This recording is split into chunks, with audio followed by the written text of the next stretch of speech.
Well, I think we have Andrew Garfield and Emma Stone at the heart of the movie, and they are unbelievable. We have Martin Sheen and Sally Field. I mean, Sally Field.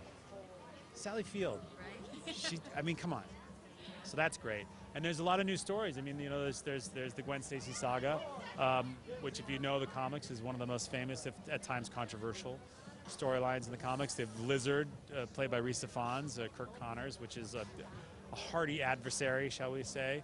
And then you have the story of Peter Parker's parents. That's something when I was watching the comic, or when I read the comics, and when I watched the movies, I was really curious. What happened to his parents?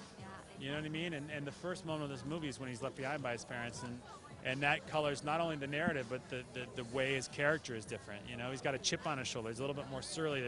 He's funnier, and that's something that I liked from the comics. What was the most challenging scene? I think the bridge scene.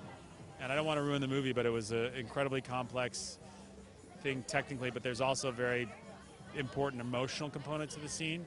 I mean, Peter is very different at the beginning of the scene than he is at the end of the scene. And so you had to protect that emotional trajectory in the midst of massive peril and flames and danger.